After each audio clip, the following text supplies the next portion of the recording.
Pedro Sánchez se ve obligado a tirar de la oposición de los partidos constitucionalistas para sacar adelante un mayor gasto en defensa y reforzar la base militar derrota tras el acuerdo en la cumbre de la OTAN. Ni su socio de gobierno ni los de investidura se alinean con el gobierno en este asunto capital para la seguridad de España ante tantas amenazas y desafíos. Un nuevo baño de realidad para el presidente, que se tiene que dar cuenta de una vez quiénes son los partidos de Estado y quiénes tienen otras prioridades. Estamos ante una nueva realidad internacional y es el momento de los grandes pactos de Estado. Aquí arranca Cuestión de Prioridades.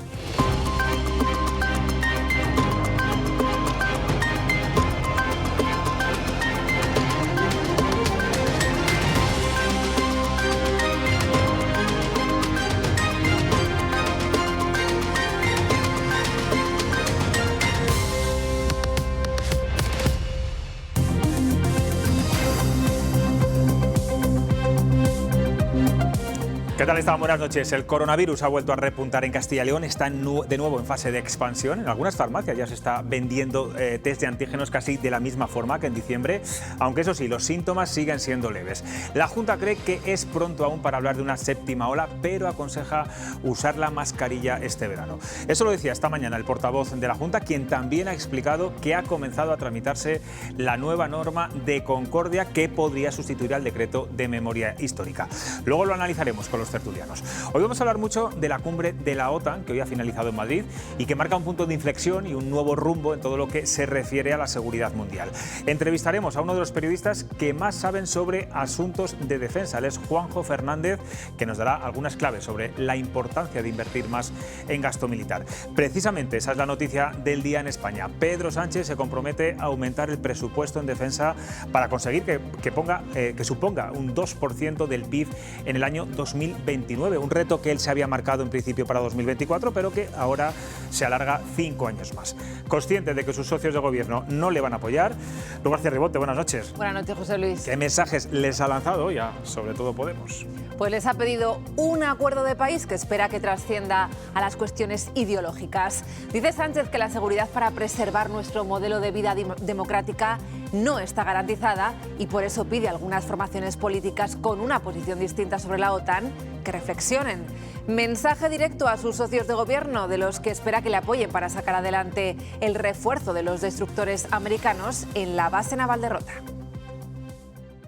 Creo que todos debemos ser conscientes de que nuestra responsabilidad es revisar nuestros postulados y también nuestras decisiones políticas en relación con un entorno, un contexto que ha cambiado y que nos ha desvelado una amenaza que ya no es abstracta. Espero que podamos llegar a un acuerdo de país que trascienda las cuestiones ideológicas, que también haga reflexionar lo que está ocurriendo en Ucrania desde hace 4 meses a esta parte a algunas formaciones políticas que a lo mejor antes de esta invasión tenían una opinión diferente sobre la OTAN o sobre cómo defender y mejorar la disuasión de Europa frente a estas amenazas.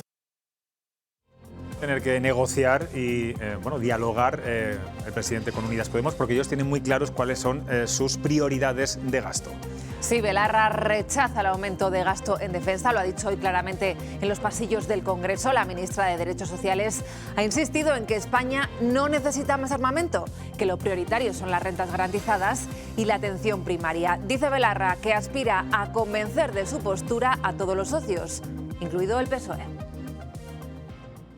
La pregunta que hay que hacerse es si se destina más dinero a la inversión militar, ¿de dónde sale ese dinero? Nosotros hemos pensado siempre y lo seguimos pensando que España necesita mucho más una renta garantizada que más inversión en tanques o en armas. Que lo que necesita España son rentas garantizadas, más médicos, más profesores.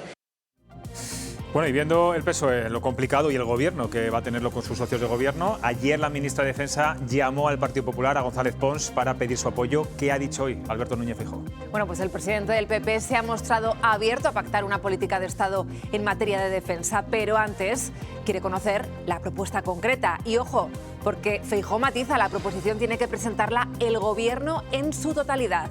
Después el PP la estudiará y dará una respuesta. Parece ser que después de la cumbre el Gobierno necesita al Partido Popular. Nosotros estamos donde estuvimos siempre.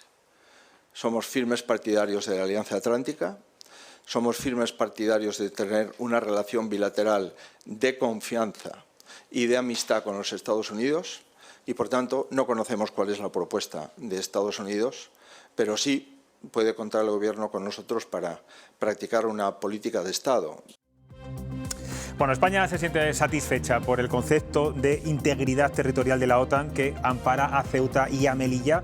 Hoy el secretario general de la OTAN sí que ha hablado de ambos territorios. Sí, le han preguntado los periodistas si Ceuta y Melilla forman parte del nuevo concepto estratégico. El secretario general de la OTAN se ha remitido al artículo 5 del Tratado de Washington, que dice que un ataque armado contra un país aliado se considera un ataque contra toda la alianza.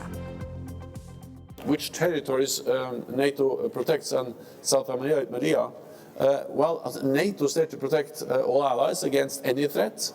At the end of the day, it will always be a political decision to invoke Article 5, but rest assured, NATO is there to protect and defend all allies. Bueno, pues hoy en la clausura de la cumbre de la OTAN en Madrid, Joe Biden ha anunciado 800 millones de dólares para armamento destinado directamente a Ucrania y habla de que la OTAN ha salido más reforzada, más sólida y más unida que nunca. Eso es, Biden ha señalado que él había vaticinado que ante un conflicto la OTAN saldría reforzada. El presidente de los Estados Unidos ha remarcado que van a seguir apoyando a Ucrania al tiempo que sea necesario. Dice Biden que Rusia está pagando un precio muy alto por invadir a sus vecinos. Before the war started, I told Putin that if he invaded Ukraine, NATO would not only get stronger, but would get more united. And he would see democracies in the world stand up and oppose his aggression and defend the rules-based order. And that's exactly what we're seeing today. Y Ruth, ¿qué ha dicho, qué ha contestado Vladimir Putin de todo lo que se ha hablado y de todo lo que se ha acordado en la cumbre de Madrid? Putin ya ha lanzado una advertencia: si se despliegan recursos militares en Finlandia y Suecia, responderá de la misma forma. Además, el presidente ruso ha afirmado que Ucrania para los aliados es un medio para confirmar su liderazgo y hegemonía a nivel global. У нас нет таких проблем со Швецией и Финляндией, которые, к сожалению, есть с Украиной. У нас нет ни территориальных вопросов, ни споров. У нас нет ничего, что нас могло бы беспокоить с точки зрения членства Финляндии или Швеции в НАТО. Ну, хочется им, пожалуйста. Только они должны ясно и четко себе представлять, что раньше не было никаких угроз для них. Теперь в случае размещения там военных контингентов и инфраструктуры мы вынуждены будем отвечать зеркально. Y vamos ya directamente a la pregunta que hemos hecho hoy en Twitter. Vamos a verla. ¿Cree que la imagen de España sale reforzada tras la cumbre de la OTAN en Madrid? Ha estado muy igualada durante todo el día la respuesta, pero finalmente son más los que piensan que la imagen de España sí sale fortalecida de esta cumbre. Así lo opina el 52%. Pues no es lo que dicen la mayor parte de los medios de comunicación y sobre todo los que han estado en esa cumbre. Gracias, Ruth. Luego volvemos contigo. Voy a entrevistarles, ¿no? A presentarles. También les entrevisto a veces. A los tertulianos de esta noche. Laura Ríos, ¿qué tal? Buenas noches. Buenas noches, José Luis. Ángel Cuaresma, ¿cómo estás? ¿Qué tal, José Luis? Buenas noches. Natalia del Barrio. Hola, ¿qué tal? ¿Todo Buenas bien? noches. Bueno, ¿creéis que la imagen de España ha salido reforzada? A mí me ha sorprendido bastante este resultado. Todos los mandatarios, como decíamos, todos los medios de comunicación han dicho que la organización ha sido perfecta. ¿Qué imagen, Natalia, crees que... Es que es un tema que a Natalia yo creo que le incomoda, ¿no? No, no me incomoda. Bueno, yo creo que, a ver, yo creo que la respuesta ha estado, la de aquí, a medias, porque realmente están pensando un poco en la imagen de Pedro Sánchez, en la persona y tal, ¿no? Pero España como país, y sí que ha salido, yo creo que la organización ha sido muy buena, se ha visto todo bastante bien, pero claro, a mí lo que me ha parecido es que se ha vendido un acuerdo para la guerra con esto del aumento del presupuesto de los países para la OTAN, un rearmamento de la OTAN, con un lazo muy bonito, ¿no? O sea, realmente estaban discutiendo sobre la guerra y se nos mostraba el Museo del Prado, que si el Palacio de la Granja, y era todo como un lazo bonito. ¿Que la imagen de España ha salido reforzada? Sí. ¿Que a mí me ha gustado? No. Que ya te digo que se ha vendido la guerra en un paquetito de regalo. ¿Lo veis así? En ese lazo tan maravilloso que dice... Bueno, yo creo que la guerra no se ha vendido, la guerra nos la ha regalado Putin. Es verdad que la OTAN también tiene que hacer sus deberes, o tenía que haberlos hecho hace 4 meses o 5 o 6, pero la guerra no nos la ha regalado la OTAN, o sea, no nos la ha vendido en paquetito la OTAN, sino que nos la ha regalado Putin, y no en un paquetito, nos la ha regalado a grandes dosis. Ya el trigo ya no nos lo regala ni el girasol, pero la guerra sí. Laura. En mi opinión, yo creo que sí. Y me extraña mucho que haya estado tan igualado, porque realmente la imagen de España ha salido reforzado, no solo porque dentro de la OTAN los países que conforman esta alianza tienen que vender, claro, obviamente una imagen de unidad, y ahí no puede salir fisuras. Tampoco va a salir en cuanto a la organización, porque visitar España yo creo que a todo el mundo le resulta atractivo. Han sido unos buenos anfitriones, tanto el presidente del Gobierno como los reyes de España. Las imágenes que hemos podido ver han salido todos encantados, incluso más allá del horario programado, se ha extendido porque gustaba mucho. De hecho, una de las visitas a la granja se ha prolongado más tiempo de lo programado, pero a mí lo que realmente me satisface es ver que por fin se ha podido mejorar la relación con Estados Unidos y que por fin se ha podido solventar, ¿no?, ese encuentro de 50 segundos entre Biden y Pedro Sánchez. Y yo creo que ha sido no solo el envoltorio, sino también el contenido.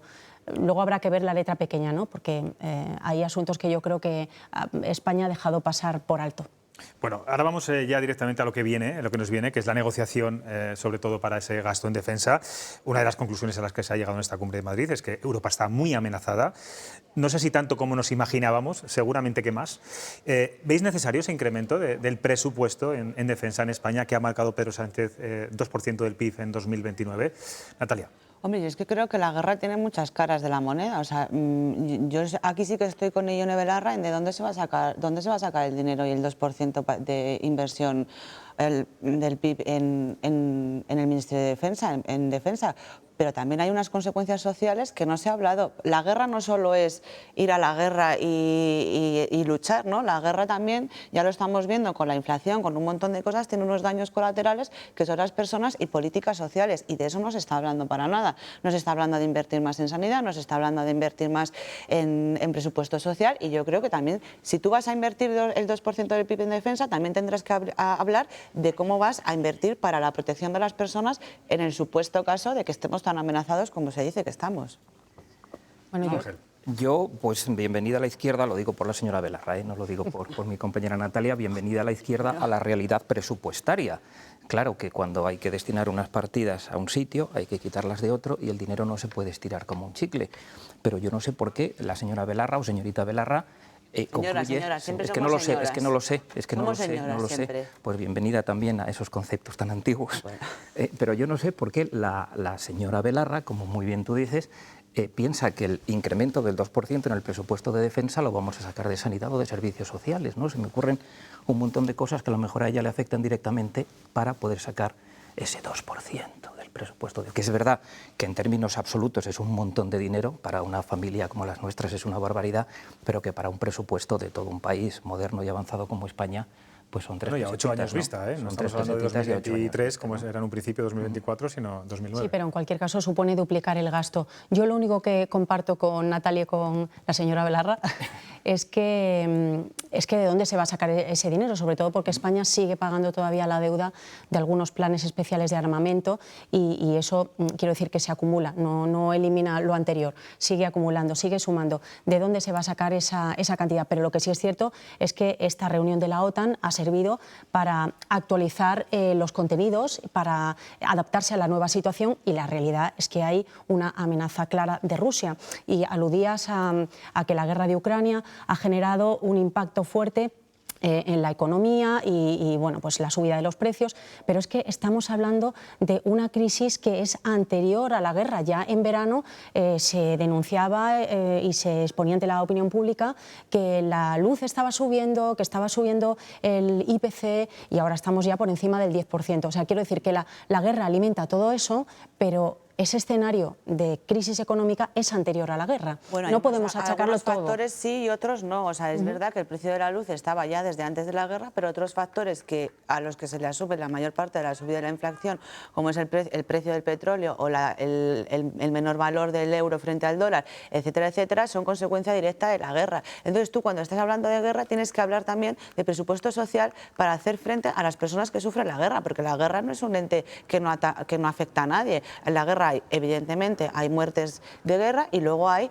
estos efectos sociales que estamos viendo en las personas y en la sociedad. Entonces tú también tienes que hablar de ese dinero y de cómo vas a invertir y dices tú, ¿de dónde lo vas a sacar? Entonces, claro, sí que son cuestiones ideológicas. ¿De dónde se saca? O sea, se va a sacar el dinero para aumentar el presupuesto del PIB, pero mientras tanto seguimos con la misma inversión en sanidad, con la misma inversión en educación, con la misma inversión en investigación y desarrollo. Entonces han sido realmente una cuestión de que no se ha querido hacer antes, porque si se va a poder en el 2% para Pero si seguimos con la misma inversión en sanidad, en servicios sociales, estoy totalmente de acuerdo, se podrá detraer de algunos gastos que podemos comúnmente aceptar que son superfluos y que existen en el Gobierno central, en los autonómicos, de una reforma fiscal realmente progresiva, o de los impuestos, como se va a hacer a las eléctricas, o de aumentar el impuesto de sociedades. Hay muchos escenarios que claro, se puede pero traer. entonces se podía hacer para aumentar el gasto para aumentar el gasto en defensa, se puede hacer para otras cosas. Tiene que ser vía impuestos por necesidad.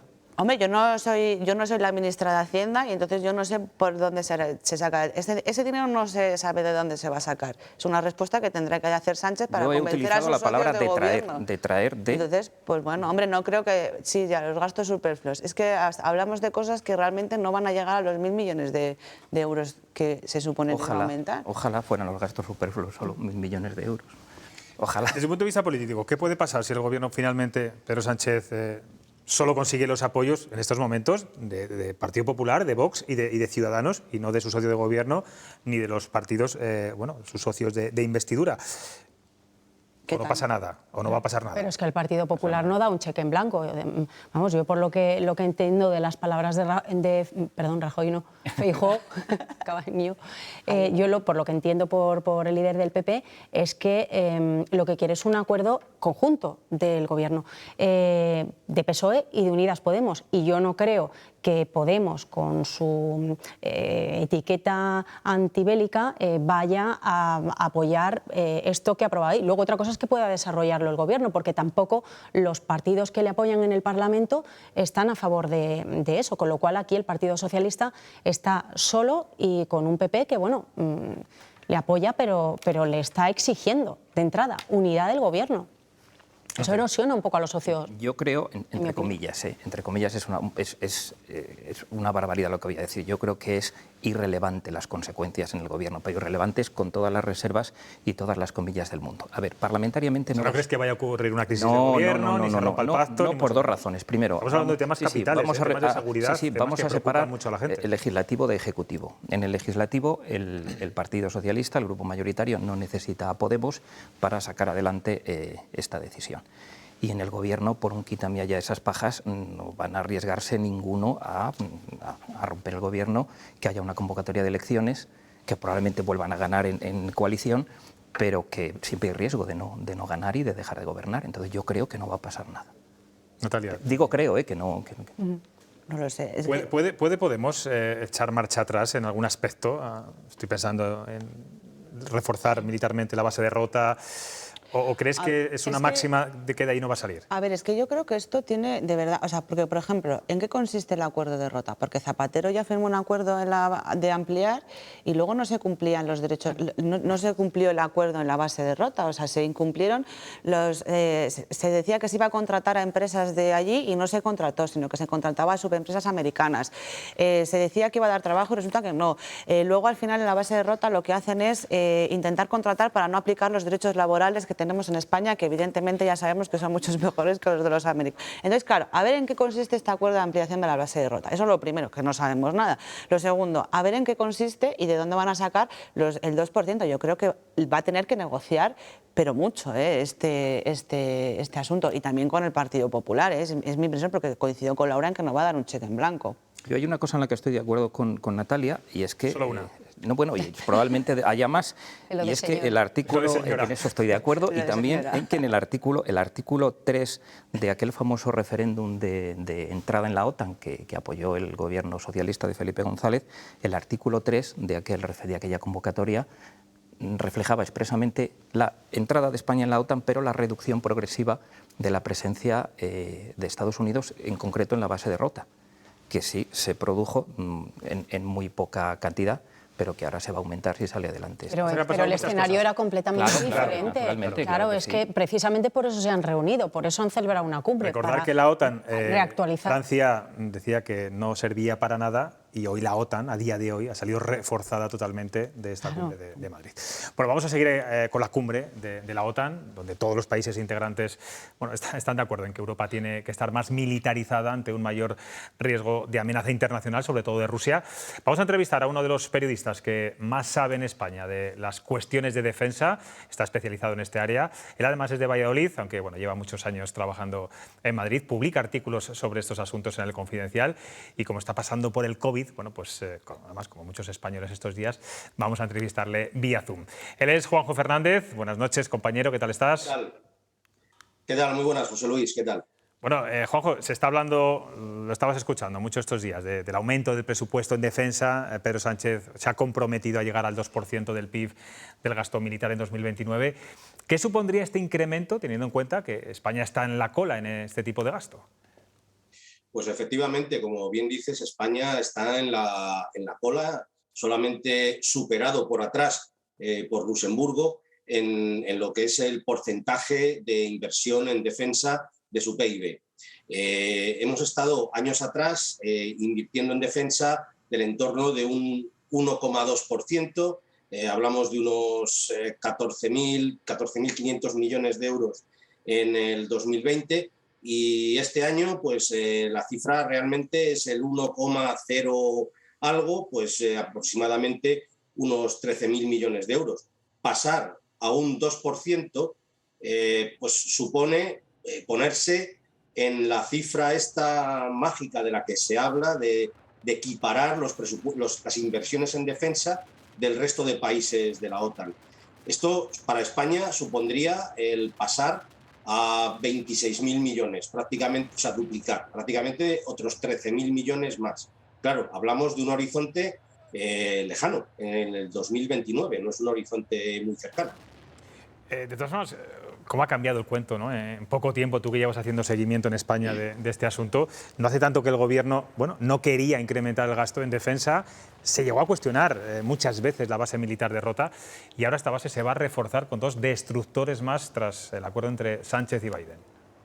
Sí, así es, como dices. No es una noticia que haya surgido solo a raíz de la cumbre de la OTAN. El posible refuerzo con 2 destructores adicionales a la base de Rota ya se venía hablando desde hace por lo menos 2 años, en los que el alto mando, el máximo mando militar de Estados Unidos en Europa ya pidió al Comité de Defensa del Senado aumentar la dotación de buques en Rota. Hay que tener en cuenta que estos buques no son solo una presencia militar sin más de Estados Unidos, sino que son parte del entramado del escudo antimisiles, que es la defensa de todo lo que es Europa, de un posible ataque de misiles balísticos intercontinentales, que como todos sabemos son los que tienen capacidad de ataque nuclear y que podrían ser lanzados pues, por cualquier país. Estamos claramente pensando pues, en Rusia. Descríbenos cómo, no de forma técnica, por favor, cómo son esos buques de guerra que, bueno, en algún artículo he leído que decías que eran formidables. Sí, efectivamente, son unos buques muy buenos. Se trata de destructores de la clase Arleigh Burke. Son unos buques que, de finales de los años 80, empezaron a estar en activo en el año 81, pero han resultado unos buques muy, muy buenos. Son buques grandes, pesan del entorno de las 9.000 toneladas, los más modernos, y se siguen construyendo y se van a construir buques nuevos. Son unos buques formidables en cuanto a capacidad de defensa antiaérea. Tienen lo que yo considero, y muchos expertos están en esto estamos de acuerdo, el mejor sistema de defensa antiaéreo del mundo, que está basado en el sistema de combate Aegis. El sistema Aegis es, por así decirlo, un sistema que lo que hace no es ningún equipo concreto. Es un sistema que lo que hace es recibir información de los sensores, es decir, recibe información de los radares, de sistemas de vigilancia externos, de aviones radar, la procesa evalúa las amenazas y, en caso de que esté programado para ello, es capaz de tomar decisiones y lanzar las armas, los misiles adecuados a cada amenaza, de una manera, si se quisiera, totalmente automática. Este sistema se diseñó así para hacer frente a la táctica que vienen utilizando los rusos y en su día la Unión Soviética, de ataques de saturación, es decir, ataques con lanzamiento masivo de misiles en los cuales digamos, a un operador humano no le daría tiempo a reaccionar y a enfrentar todos los diferentes misiles que vendrían hacia los buques o hacia los objetivos aliados. Entonces, con este sistema es capaz de defenderse de todo este tipo de amenazas y en un tiempo bajísimo, incluido, insisto, la defensa contra misiles balísticos, la defensa antimisil. Estamos viendo, según hablas, imágenes de un destructor, uno de los que está ahí en Rota, creo que son 4 los que hay allí. Juanjo, hay países como Finlandia y Suecia que han roto su neutralidad de repente, otros han cambiado su postura sobre el gasto en defensa, consideran que sí que hay que aumentar esas partidas. ¿Esta cumbre ha servido para dejar claro en el mundo que hay una amenaza de guerra en Europa? Decía hoy además el secretario general de la OTAN que hay que estar preparado ante cualquier eventualidad con Rusia. A ver, la guerra de Ucrania yo creo que nos ha puesto en una realidad que mucha gente pensaba que era distante o que no se iba a producir nunca. No hay más que ver o pensar que hasta el mismo día antes, la misma noche antes de producirse la invasión, que algunos analistas ya dábamos casi por segura, por los signos claros que se estaba viendo de los movimientos de tropas rusos, pues hasta instantes antes insistían en que esto no se iba a producir. Entonces, yo creo que la guerra de Ucrania ha puesto de manifiesto 2 realidades. Una de ellas, que existe una amenaza y que la amenaza es posible y es real. Y ahora es Rusia, pero en un futuro puede haber otras amenazas. Es decir, las amenazas existen. Y yo creo que esto es lo que la cumbre de la OTAN pone de manifiesto. Luego, por otro lado, yo creo que ha habido otro baño de realidad a muchos países. Y es en cómo tenían cada uno de ellos planteada la defensa. Es decir, en cuanto al dimensionamiento de los ejércitos, equipamiento, sistemas, en fin, qué es lo que tenían en sus fuerzas armadas. Y este baño de realidad ha demostrado que muchos de los ejércitos de países de la OTAN, empezando por ejemplo con el alemán, no están adecuadamente dimensionados ni preparados para lo que es una guerra convencional, o lo que sería un enfrentamiento hipotético con un enemigo como podría ser Rusia. Es decir, son lo que yo he denominado en alguna ocasión ejércitos dimensionados para tiempos de paz. Son ejércitos que, sirven muy bien pues para cuando no hay unas amenazas inminentes o unas amenazas ciertas, sirven para disuasión, pero no sirven o no están suficientemente dimensionados, ese es el matiz, para enfrentarse a un enemigo simétrico en lo que es un combate de alta intensidad. Claro, porque Juanjo, una clave, entiendo, para poder hacer frente a cualquier tipo de amenaza a la OTAN, además de contar con los medios, con buenos medios, es que los ejércitos de los países actúen de forma también homogénea y no como ejércitos independientes. Tal y como estás diciendo, eso a día de hoy no es posible. Bueno, una de las grandes virtudes o de las grandes fortalezas que tiene la OTAN precisamente no es tanto la tecnología, que lo es también, sino sobre todo y fundamentalmente es la cohesión y la capacidad de funcionar diferentes ejércitos como uno solo. Esto se debe a que comparten doctrina y comparten todo tipo de condicionados a la hora de fabricar armas, de elaborar sus operaciones. Todos son común, todo es una doctrina común. Y esto hace que los ejércitos de la OTAN, bien sean de diferentes países, cuando actúan de manera conjunta, actúen como uno solo, porque digamos que hablan el mismo idioma. Está claro también, bueno, y ha quedado clarísimo en esta cumbre de la OTAN que estamos ante dos amenazas. Por un lado la rusa y por otro la China y la unión de ambos países. ¿Crees que China puede llegar a desestabilizar o a intentar desestabilizar los intereses de la OTAN? ¿Por qué nos tiene que preocupar tanto este país asiático? A ver, el papel de China yo pienso que es bastante diferente o un poco diferente del de Rusia. Rusia tiene frontera con Europa y tiene frontera con los países de la OTAN. La posición o la situación de China es muy diferente. El tema puede estar en que China va, digamos, a ocupar el papel de potencia hegemónica militar que a lo mejor Rusia está dejando de ser o va en parte a dejar de ser.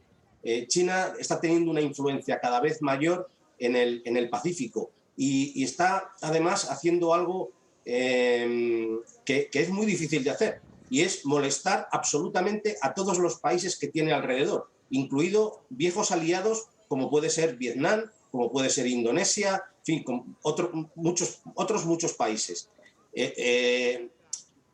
A todos está molestando y está teniendo enfrentamientos cada vez más serios con países como Japón, por no hablar de Corea del Sur o por no hablar, por supuesto, como Taiwán, que sabemos que tiene unos compromisos y unos lazos muy fuertes con Estados Unidos. Y también está teniendo tensiones y roces con Australia. Todos estos países son países que, no siendo de la OTAN, tienen vínculos militares y políticos muy fuertes con muchos de los países de la OTAN. Esto al final se va a notar. Lo analizábamos antes en la tertulia, la imagen que ha dado España, Madrid, durante estos 3 días de la cumbre de la OTAN. ¿Qué crees? ¿Cuál ha sido la imagen que hemos trasladado al mundo entero? Bueno, la imagen de España yo creo que no ha sido mala. Yo creo que se ha demostrado que somos capaces de organizar eventos complejos de una manera perfecta, óptima. Yo creo que en eso no se puede poner ninguna pega. Por lo tanto, yo creo que la imagen de España no sale mal. A ver, desde el punto de vista político, pues se podían haber obtenido algunas mayores ventajas, pero yo creo que el balance, sin ser abrumadoramente bueno, yo creo que el balance es positivo. Juanjo, estás siempre muy pendiente de lo que ocurre en Ucrania con la invasión de Rusia. Hoy conocíamos que las tropas rusas se retiran de las Islas de las Serpientes, lugar muy estratégico en la costa de Ucrania, en el Mar Negro. ¿Qué puede significar esta retirada? Bueno, el significado yo lo veo claro, y es que les han machacado con artillería y con misiles. La Isla de las Serpientes es una isla muy pequeña que me podría parecer que no tiene trascendencia ninguna, pero sí es importante por motivos políticos, por motivos de prestigio, de imagen, pero también por motivos económicos. De controlar la Isla de las Serpientes implica controlar una zona económica exclusiva muy importante del Mar Negro. Que la Isla de las Serpientes esté dominada por Ucrania, a Rusia no le gusta nada, además de que suponía una presencia importante en el Mar Negro. Rusia les ha echado, les atacó la Isla de las Serpientes y la ocupó militarmente. Bien, eso era sencillo.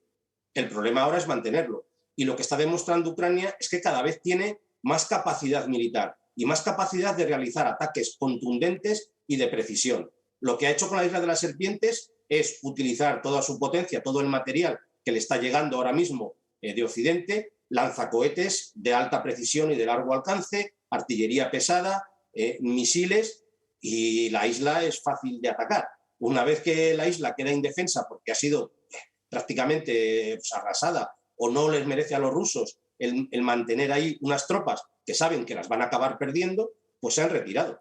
Oye, Juanjo, ahora que tanto hablamos, lamentablemente, de la invasión de Rusia a Ucrania, que está ocupando portadas, espacios de televisión, que los medios estamos muy centrados en todo esto, ¿los medios de comunicación españoles tienen suficientes periodistas especializados en defensa? No sé si a partir de ahora, bueno, muchos tendrán que reforzar esta sección.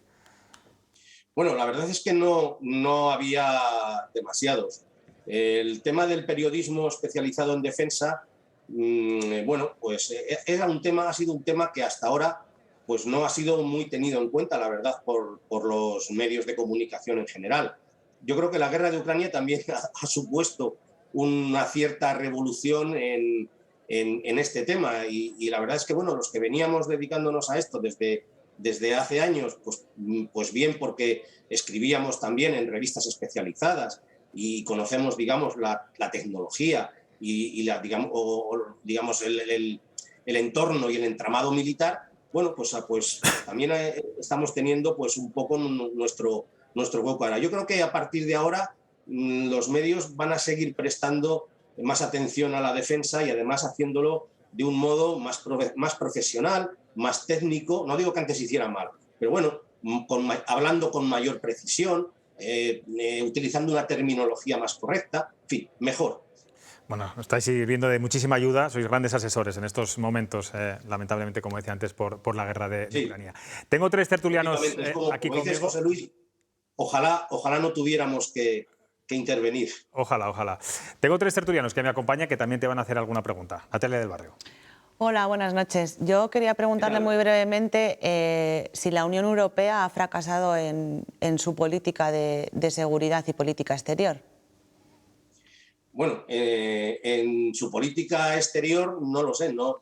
Bueno, en la defensa común. En la lista de defensa y en lo que es la política exterior, bueno, puedo tener alguna opinión personal, pero en fin, si te refieres o entiendo que tu pregunta va más hacia la política de defensa común, fracasar del todo no lo sé, pero que no ha conseguido unos objetivos tangibles está clarísimo. Yo creo que el problema de llegar a una defensa común europea pues es las dificultades que hay de poner de acuerdo a tanta gente y de que enseguida, en cuanto alguien se pone a hablar de defensa común, pues empiezan a surgir los egos, los intereses de todos los países, las particularidades de cada uno, las diferencias, y esto no hay más que poner los ojos en lo que son los programas de armamento internacional, pues, que son muchas veces cualquier cosa menos una balsa de aceite, porque, bueno, pues porque hay, lo que digo, intereses particulares,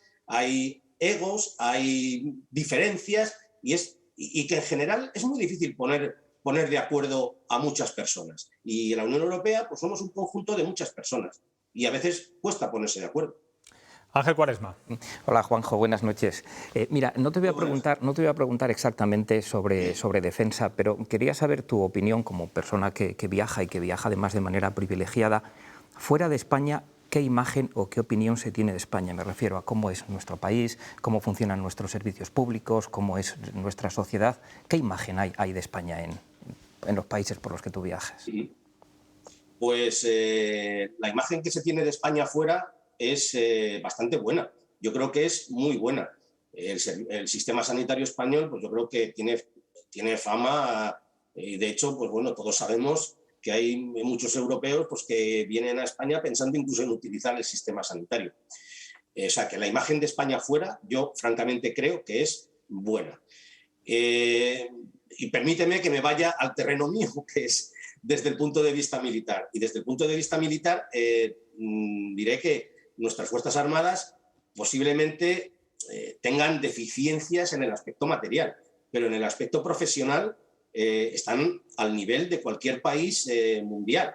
Digo mundial, o sea, de cualquier de Fuerzas Armadas de Estados Unidos, de Gran Bretaña, de Alemania, de cualquier sitio. Insisto, en material otros nos podrán aventajar, tendrán más material, indiscutiblemente, más medios, más moderno, tendrán armas quizá mejores, pero la profesionalidad de nuestra gente, de nuestras tropas, absolutamente podemos ir con la cabeza bien alta. Te voy a contar simplemente una anécdota que hace poco hablaba con un amigo militar. Me decía que se estaban dando cuenta de que ahora mismo, por ejemplo, los oficiales de la Marina norteamericana que obtienen mejores calificaciones, que como sabéis son los que al final pues, tienen preferencia o eligen primero destino, estaban todos eligiendo como destino Rota. O sea, quieren venir a España, porque aquí se trabaja bien, trabajan bien con nuestros marinos, están a la misma altura y tienen un concepto muy bueno de España. O sea, aquí en España se está bien, se vive bien. Por cierto, Juanjo, antes hablabas de posibles nuevas amenazas, no sé a cuáles te refieres en concreto, y si los ciudadanos después de esta cumbre de Madrid se pueden sentir incluso más inseguros que antes, ¿no? Por todo lo que se ha dicho. La inseguridad es un concepto muy relativo y precisamente para sentirse seguro es por lo que invertimos dinero en defensa.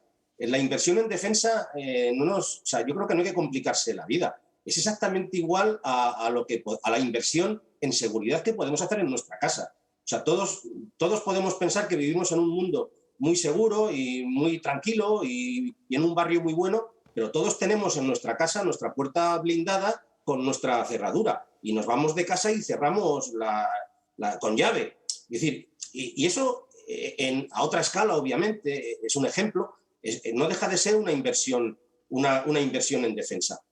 Con el tema de las Fuerzas Armadas y la inversión en defensa pasa exactamente lo mismo. Las amenazas están ahí.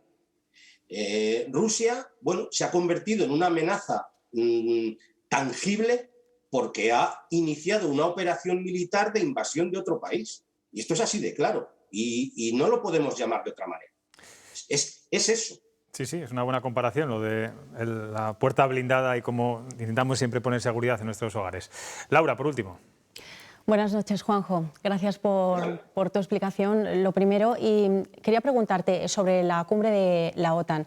Hay dos exámenes, en mi opinión, a los que se ha sometido España con la celebración acogiendo esta cumbre en estos 2 últimos días. Uno, por un lado, se ha examinado a España como anfitrión y yo creo que, al margen de lo que puedas opinar, si compartir o no la filosofía de la OTAN y si esto sirve o no sirve para algo, es que España ha desempeñado un papel muy bueno, ¿no?, como anfitriona. Y luego sobre el contenido, descendiendo un poco a los acuerdos. Antes en tu intervención aludías a que España podía haber obtenido mayores ventajas. No sé si te estás refiriendo al hecho de que Ceuta y Melilla no estén incluidas en esta declaración que han firmado todos los países miembros, si las ciudades de Ceuta y Melilla debían estar reflejadas o si después de esta cumbre pues quedan ciertamente desprotegidas o en el limbo. Pues estoy totalmente de acuerdo contigo en que desde el punto de vista organizativo yo creo que, salimos con nota. Es mi opinión personal. Efectivamente, como dices, cuando hablaba de mejores resultados, pues estaba pensando en Ceuta y Melilla.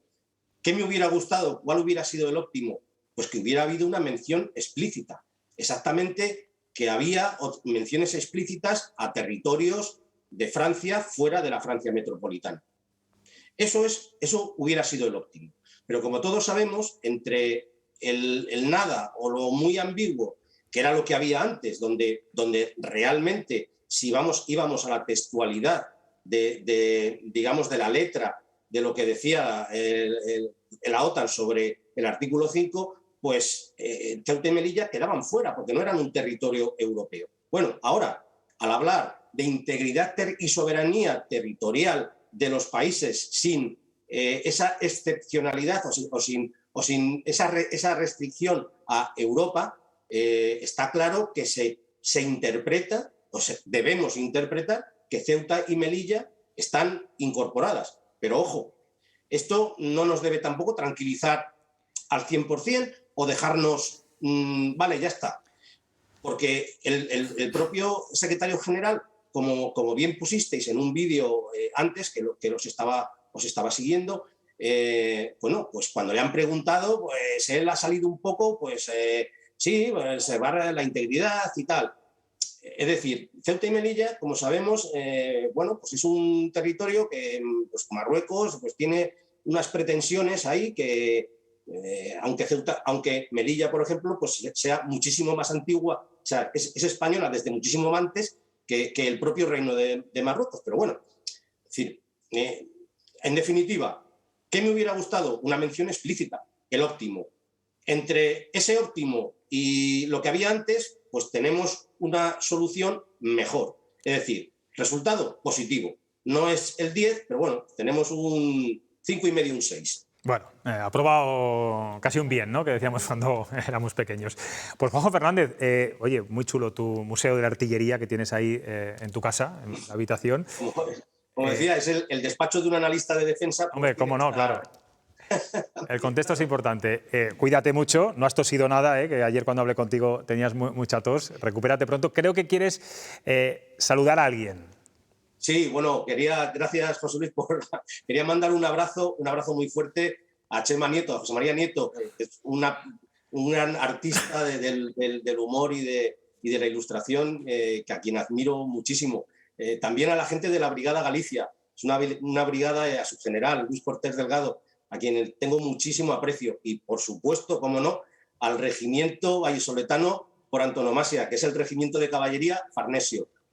Sobre todo a la gente que está ahora en misión, una misión muy complicada en Mali, una misión nada cómoda, donde están allí también jugándose el tipo y dejándonos a todos los españoles en muy buen lugar. Así que un abrazo a todos ellos, a la gente de otras unidades que les acompaña, como gente de las FAME, amigos míos pilotos que están allí, y bueno, el deseo de que vuelvan todos con la misión cumplida. Pues saludados quedan todos. Recupérate pronto, Juanjo, y muchas gracias por atendernos aquí en la televisión de tu tierra, de Castilla y León Televisión. Muchas gracias a todos vosotros y un placer estar en la tele de mi tierra, como bien dices. Eso es. Suerte. Bueno, nos vamos a ir a publicidad. Enseguida volvemos con otros temas.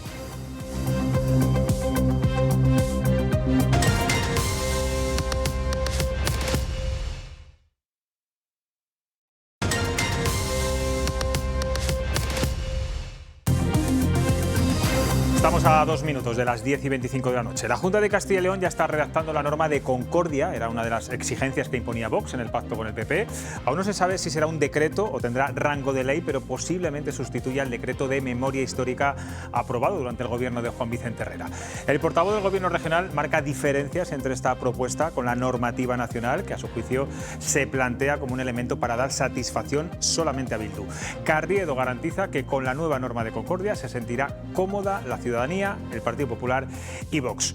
Ruth, hola de nuevo. ¿Qué más ha dicho? Bueno, pues ha añadido Carriedo que el nuevo decreto no va a impedir las exhumaciones de los desaparecidos, pero que lo que quieren tanto Vox como PP es profundizar más en la visión de la historia como elemento de unión. Recordemos que en España, según la Asociación para la Recuperación de la Memoria Histórica, todavía hay más de 110.000 represaliados desaparecidos. El decreto va a seguir insistiendo en ese derecho que nosotros apoyamos de cualquier ciudadano de querer saber dónde están enterrados los restos de sus familiares asesinados durante esos periodos. Por tanto, ese lado humano sigue existiendo. ¿En qué queremos profundizar nosotros y mejorar, por tanto, en consecuencia, en la visión de que la historia tiene que ser un elemento de unión? Bueno, hoy de nuevo muchas preguntas de los periodistas al portavoz de la Junta sobre las polémicas declaraciones de Juan García Gallardo en la que vinculaba la hipersexualización con la despoblación. Por cierto, el vicepresidente de la Junta hoy ha hablado en Bruselas y se ratifica en esas palabras. Sí, Gallardo se ha justificado y Carriedo vuelve a defender el trabajo de la Junta, exactamente las acciones, gestión y hechos en materia de despoblación. Admite Carriedo que ellos no pueden impedir a nadie expresar sus opiniones, algo que dice que no es incompatible con el cargo de vicepresidente. Este es un gobierno que está apoyado por dos partidos políticos y alguna persona o algún miembro de ese partido político puede tener alguna opinión personal respecto de cualquiera de estos asuntos y la puede manifestar públicamente. No seremos nosotros quienes podamos impedir que alguien que es un representante político pueda manifestar aquello que piensa su partido o que piensa personalmente. Yo hice una reflexión en primera persona del plural. Yo me siento parte de una generación que se ha caracterizado por lo que dije en ese momento y yo en lo que no quise es regañar a nadie. Bueno, el caso es que estas polémicas declaraciones han traspasado fronteras y han llegado a importantes rotativos internacionales. Sí, lo vamos a ver en la pantalla porque las declaraciones de García Gallardo han quedado estampadas en medios británicos. Las palabras del vicepresidente las ha recogido el periódico The Guardian, también The Times y el Telegraph. Titula The Guardian: el propósito principal del sexo es la procreación. El político que quiere acabar con el sexo casual.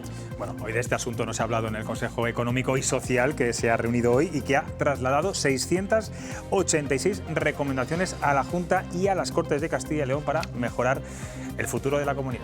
Sí, lo ha hecho en el debate sobre la alianza de las regiones con industria de automoción. Apuesta Gallardo por alargar la vida útil de los vehículos y de los trabajadores de la automoción. No son culpables, dice que no son culpables del deterioro del medio ambiente. Una de las soluciones que ha propuesto vuelve a pasar por las políticas de fomento de natalidad. Defender las conquistas sociales de las personas más humildes. Debemos defender su derecho a tener un vehículo en propiedad, su derecho a poder acceder a los centros de las ciudades con su propio coche. Es decir, no necesitamos zonas de bajas emisiones, lo que necesitamos es zonas de altos nacimientos en Europa. Bueno, unas declaraciones del vicepresidente del Comité de las Regiones de Europa. Ahora sí vamos con esas recomendaciones que hacía el Consejo Económico y Social. Vamos a ver algunas de las peticiones. La primera, un modelo fiscal diferenciado, ya que Castilla y León es un productor excedentario de energía, sobre todo renovable. Punto con el que la Junta ya ha dicho que está de acuerdo. También piden que se adopten medidas con carácter urgente para paliar el cierre de oficinas bancarias en el medio rural. Además, abogan por el desarrollo de una red ferroviaria de cercanías entre poblaciones urbanas. Más cosas, reclaman una estrategia común para las comunidades autónomas más despobladas y también piden que se recupere la atención presencial sanitaria previa a la pandemia. Atención a este punto, insisten en la necesidad de una mejora continua del operativo de lucha contra incendios forestales. El presidente del CES ha reclamado grandes acuerdos sociales y, por cierto, ha afirmado que el diálogo social no debe ser cuestionado.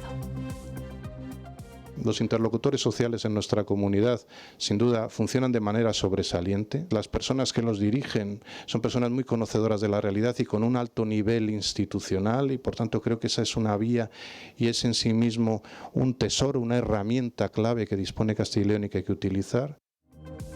Pues ayer tenía que haberse celebrado esa reunión entre el presidente de la Junta y el Consejo del Diálogo Social. No ha podido ser por el COVID del presidente, se retrasará a próximos días.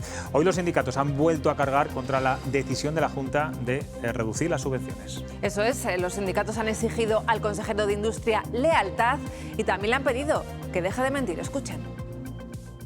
En relación a esos posibles recortes, decir que todo es una mentira. Pedimos al Gobierno y a Mañueco que de alguna manera aclare ante la sociedad lo que están diciendo estos señores. Nos hemos dirigido al presidente para solucionar los 18 acuerdos que afectan al conjunto de los ciudadanos de Castilla y León, que están en vigor y que el consejero de Empleo no está desarrollando. Bueno, vamos con la ley de concordia, que ha empezado a redactarse hoy mismo, estos días. ¿Qué creéis, Ángel, que va a aportar esta nueva norma? Bueno, digo ley, todavía no se sabe qué rango va a tener respecto al decreto de memoria histórica. Pues hombre, a mí me gustaría que aportara objetividad, que aportara equidad y que aportara imparcialidad. A mí esto de que haya una ley para cada cosa no me gusta mucho. Es decir, yo creo que tenemos un corpus jurídico suficientemente amplio, suficientemente estable y, por supuesto, suficientemente democrático como para tener que estar haciendo una ley cada 24 horas. Pero también te digo una cosa, si los del otro lado acaban de pactar una ley con la ETA directamente, pues bueno, pues vamos a pactar, lo dijo el juez Garzón cuando era un juez decente. Bueno, pues vamos a hacer nosotros una ley. Digo que confío en que sea objetiva, en que sea equitativa, en que sea democrática y en que sea imparcial. Digo confío, luego ya veremos, ¿sí? Natalia, que hacías aspavientos. Hombre, no hago aspavientos porque ha dicho que lo ha negociado con ETA, no, lo ha negociado con Bildu, que es un partido constitucionalista que está en el Congreso de los Diputados y que tiene representación de los ciudadanos. Y yo me quiero referir al punto este que habla Carriedo de que ha pactado con Bildu hablar hasta de la época de Felipe González, porque he estado mirando la enmienda exactamente a la que se refiere y es una disposición adicional 20 por la que todo el mundo sabemos que no se pasa de una dictadura de 40 años a un periodo de democracia con todos los derechos, ¿no? Y entonces se establece que se va a crear una comisión técnica que elabore un estudio sobre la vulneración de los derechos humanos desde la entrada en vigor de la Constitución hasta el 31 de diciembre de 1983. ¿Por qué? Por esta cuestión. ¿Y por qué? Pues porque había personas, por ejemplo, Roberto Conesa, que detuvo las 13 Rosas, estuvo en la brigada que se creó después de la Brigada Político-Social, que era Central de Información, hasta 1979. ¿Por qué? Porque había gente de la policía franquista que estuvo, entre otros, por ejemplo, Billy el Niño, hasta 1981. Entonces, hay que mirar si esas personas han vulnerado los derechos humanos de un periodo de transición, y por eso se crea esa comisión técnica que nada tiene que ver con lo que ha dicho Carrero. Dices tú, hablar de objetividad y de historia. La objetividad es la que es más de 100.000 personas en las cunetas sin que sus familias sepan dónde están enterradas. ¿Qué historia? ¿Saben o no saben? ¿Están en las cunetas? Hombre, se refiere a estar en las cunetas o donde estén en los cementerios enterradas, y tienen el derecho para recuperar los restos de sus familias que fueran... No se lo niega. Y eso en segundo lugar. Y luego hay que distinguir dos periodos. Uno es la guerra civil y otro es el periodo de la dictadura franquista. Porque muchas de esas personas que están en las cunetas y que todavía no se sabe dónde están, son personas que fueron asesinadas por sus ideas, por su orientación sexual, etc. Entonces, el objeto es quienes padecieron persecución o violencia por razones políticas, ideológicas y creencias religiosas. La dictadura franquista que se habla, no, es que hay que resarcir a todas las víctimas. Ya lo hizo con sus propias víctimas. Yo he apuntado, mira, no, a las suyas. Y he apuntado, he apuntado, dice, trató de recuperar a los muertos. Eximió de pagar a aquellas familias que recuperaron los restos víctimas de la barbarie roja. Estos son a través de decretos franquistas. Brindó lugares donde se pudieran encontrar víctimas de la revolución marxista. Sabemos que a esas víctimas, a los suyos, a los que él consideraba suyos, a los que se sublevaron con una democracia, a esos Franco ya les intentó resarcir de todo lo que se habían hecho durante la guerra. ¿A todos? Hombre, a todos no lo sé, evidentemente. Bueno, yo te puedo asegurar que son más de los que están en las cunetas. Y como son menos, los otros ya da igual, ¿no? No, hombre, por favor, no compares. Yo creo que hay que situar... Yo no estoy comparando, eres tú la que está dando los datos. Yo creo que hay que situar esas dos realidades. Yo no voy a hablar de bandos porque precisamente lo que pretende esta negociación es eliminar ese concepto que yo creo que hace bastante daño y abre aún más la herida. No son bandos, son personas que fueron represaliadas por su orientación sexual, su ideología, etcétera, por su adscripción política. Pero no son bandos, son personas. Claro, son personas. Por eso yo me niego a hablar de bandos. Me niego a hablar de bandos, pero es que se está promoviendo eso precisamente y se está dividiendo. Y cuando se abre este debate, se abren las carnes, se abren las heridas. Y yo lo que quiero decir es que en ningún momento... Claro, no están cerradas, pero porque nadie quiere cerrarlo, porque hay una parte en concreto que no quiere cerrarlo. Y cuando se pone delante de... ¿Pero quién no quiere cerrar esa parte? Déjame solo un segundito, Natalia, terminar. Cuando se plantea volver a hablar de este asunto para incluir a todas las realidades, las dos realidades, porque son dos realidades, no se está negando el hecho de vamos a seguir exhumando. De hecho, se está incluso diciendo que vamos a utilizar el dinero que nos llega para seguir exhumando y seguir devolviendo la dignidad. Lo dijo el consejero de la Presidencia en las Cortes de Castilla y León, en la comparecencia de los consejeros. Jesús Julio Carnero dijo exactamente: nadie tiene la obligación de tener a un ser querido en una cuneta, por ningún motivo. Si esto no es concordia, pues... Hoy ha recordado el portavoz que seguirá manteniéndose los derechos ciudadanos de saber dónde están sus familiares en cunetas durante la guerra civil y durante la dictadura. Claro, pero no se niega ese mínimo, Natalia. Es lo mínimo que se le puede exigir. Y yo te voy a hablar, mira, en casi todas, cuando ha ocurrido una... O sea, por ejemplo, ahora mismo en Colombia hay una comisión de la verdad. En muchos países de América Latina ha habido comisiones de verdad que han estudiado. ¿Alguien me puede decir qué comisión de verdad ha habido en España para dilucidar qué es lo que ocurrió durante la dictadura franquista? España creo que no tiene la madurez suficiente para afrontar ese debate. ¿Por qué? Bueno, entonces... perdona, Natalia, no la tiene. Precisamente por eso. Porque una parte se ha empeñado en abrir esa herida y en no dejar... Pero no es abrir la herida, claro, es porque la herida no está cerrada. O sea, es decir, para que tú realmente hagas una transición a una democracia con todos los derechos, solo tienes que hacer a una parte. No estoy hablando... No, perdona, yo estoy hablando de comisiones de verdad que Pero la verdad de quién, Natalia, la verdad de quién. Una comisión de... ¿La verdad de quién? Hombre, pues perdóname, en una dictadura franquista, en una dictadura franquista en la que una persona ha ejercido una represión política por orientación sexual contra personas simplemente por el hecho de ser homosexuales, ser gitanos, ser personas de izquierdas o simplemente ser la mujer de una persona que luchó en la República, que era un régimen democráticamente elegido, ha ejercido una represión durante 40 años hacia esas personas, creo que se tiene que restablecer una comisión de la verdad. Y lo que habla Carriedo, lo que habla el portavoz de la Junta de Castilla y León, esa comisión técnica. A mí me gustaría saber qué gente de la policía, si se han vulnerado derechos después de la Constitución y hasta 1983 por parte que pertenecía a la policía franquista y siguió durante la democracia. A mí me gustaría saberlo, si se han vulnerado derechos. ¿Qué ocurrió con Billy el Niño? ¿Qué ha pasado con él? Bueno, con todas sus... Quiero escuchar a Ángel Cuaresma, que está ahí callado escuchando. Yo estoy encantado porque estoy encantado de que haya debate y que se oigan las dos partes del debate, no solo a una, que es lo que parece que en democracia se oye, solo a una. Yo ya sabía que en las dictaduras solo se oía a una parte y solo se respetaban los derechos de una parte, pero parece que en las democracias también queremos lo mismo. Es que te estoy diciendo que Franco sí, ya sé lo que me estás oyó a una diciendo. parte durante todo muchísimo claro, tiempo. y ahora hacemos lo mismo. Pero Franco ya no está. Enteraos que Franco ya no está. Vamos a sentarnos. ¿Qué es lo que se pretende hacer aquí? A ver. Franco no estaba y estaba su brigada político-social dentro, incluso en democracia, la policía franquista estaba dentro de la policía.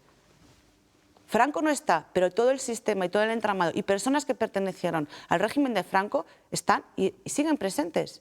¿Siguen presentes? Hombre, yo de verdad, por favor. No, Natalia, me asustas, de verdad. Hombre, no te asustes, tú solo tienes que ver algunas declaraciones. Tú solo tienes que ver algunas declaraciones. Fíjate, a mí me da más miedo. Algunas personas. Natalia, a mí, fíjate, me da más miedo. ¿Sabes lo que me da más miedo? Cuando antes has hecho referencia al acuerdo nacional con Bildu. Me da más miedo que se blanquee, por ejemplo, a Bildu, que tiene delitos de sangre en su historial, que a Vox, que con Vox, perdona, que a Vox, y no vengo aquí a defender a Vox, simplemente les vengo a poner... Sí, te voy a comparar, Natalia, porque te lo voy a comparar porque, de verdad, estoy ya cansada de que se blanquee a una parte, precisamente, y a Bildu en concreto, porque Vox en este caso es que no se quieren sentar ni hablar con él, ni siquiera a escuchar. Si luego se les va la fuerza por la boca, hablas de hipersexualización, no, es hiperverbalización, diría yo, lo que hace Vox. ¿Por qué no se sienta a nadie a hablar con él? ¿Por qué no se sientan con él? Hay gente que directamente le da directamente el portón. El portonazo. Pues mira, yo te voy a decir una cosa. Vamos a ponerles al mismo nivel. No, mira, vale, a mí me parece estupendo tu opinión. Yo tengo la mía. Cuando se dice que todo, dices, ¿por qué no nos sentamos a hablar? ¿Por qué no se sientan? Yo no me voy a sentar. Porque se excluye. ¿Pero hay por qué, una cuestión Natalia? aquí, mira, hay una cuestión aquí que siempre dice, no, es que hay que respetar todas las opiniones. No, todas las opiniones, las personas son las que hay que respetar, pero todas las opiniones no son respetables. A mí las opiniones del señor García Gallardo no me parecen nada respetables, pero porque atentan constantemente contra las mujeres y con las personas más vulnerables. Yo no tengo que respetar esas declaraciones. Le respeto a él como persona, pero lo que dice no lo respeto. Yo no digo que tú no respetes. Yo no digo que tú no respetes, claro, pero es un partido constitucionalista, como tú dices, pues como Bildu. Como es Bildu, claro. ¿Y te sentarías a hablar con Bildu?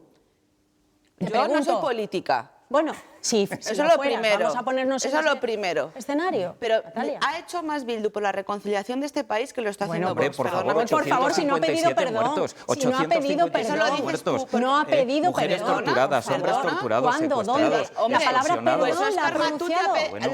Óscar Matute ha pedido perdón cuando era parlamentario vasco y es representante.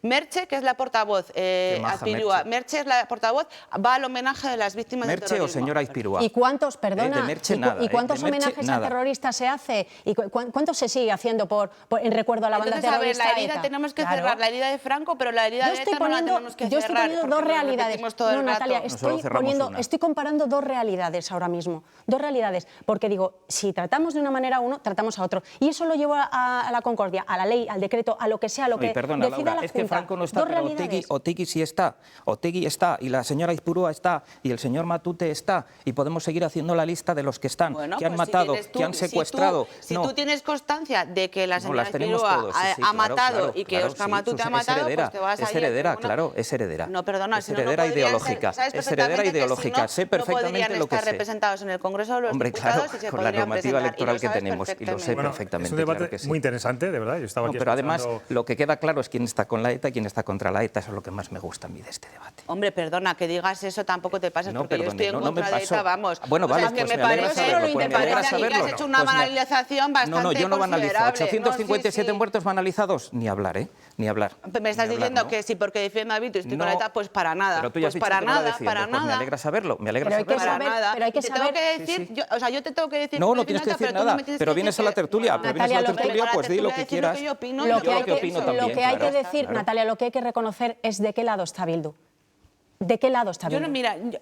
Pues mira, Bildu está más por la reconciliación ha estado más por la reconciliación y ha hecho más por la reconciliación en el País Vasco, que es que esto es una cosa que nosotros hablamos sin haber vivido allí. No afecta solo al País Vasco, perdona, afecta a toda España. Lo siento mucho, tenemos que dejarlo porque vamos mal de tiempo y además tengo que dar dos noticias, un suceso y una noticia muy triste. Lo contamos en el informativo de las 8:30, una adolescente de 16 años mata a su madre con un cuchillo en una vivienda en el barrio de La Rondilla. Ahí estamos viendo imágenes, la Policía Nacional le detuvo un poco después, es un menor, como decimos, como presunto autor de este parricidio. La mujer tenía 50 años y bueno, murió casi en el acto. En los últimos datos que tenemos se ha duplicado la violencia filoparental últimamente en España. Bueno, es un drama, realmente, bueno, el barrio de La Rondilla está... Se lo pueden imaginar, totalmente consternado. Y otra noticia muy triste. Ha fallecido a los 83 años el sacerdote salmantino Antonio Romo, Premio Castilla y León de los Valores Humanos. Premio también le dieron la medalla de oro de la provincia de Salamanca del Ayuntamiento. Era el párroco del Puente Ladrillo, una persona buena. Yo creo que es como le puede calificar todo el mundo. Terminamos. Os despido, Laura, Ángel, Natalia. No, ha sido un debate interesante. Yo creo que los debates, aunque a veces, bueno, os exaltéis un poco. Y nos vamos a sentar, ¿eh? Y ahora entiendo que os vais a sentar, porque además vamos con un poquito de humor. Vamos con un poquito de humor, que me voy a la pantalla grande a hablar, como siempre, con Chema Nieto, al que antes saludaba nuestro entrevistado.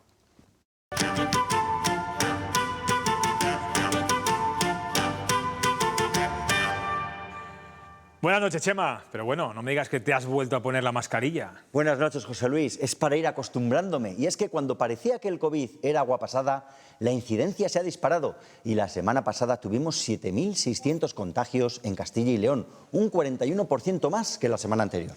Y 40 fallecidos, Chema. A lo mejor en esta nueva ola de contagios nos toca ponernos la cuarta dosis. Ola en la que no nos ponemos de acuerdo. Unos dicen que es la séptima y otros que es la octava ola. Por cierto, uno de los contagiados de esta semana ha sido el mismo Alfonso Fernández Mañueco, según anunciado en las redes sociales. El presidente de la Junta suspendió sus actos, pero solo tiene síntomas leves. Todo es leve en Mañueco, excepto los acuerdos de gobierno. Menudo revuelo hemos tenido con las aportaciones del vicepresidente Juan García Gallardo en las segundas jornadas sobre despoblación de Zamora. ¿Te refieres a su denuncia de la hipersexualización de la sociedad? La banalización del sexo separado de su función reproductora es la causa de la despoblación que vacía nuestra tierra.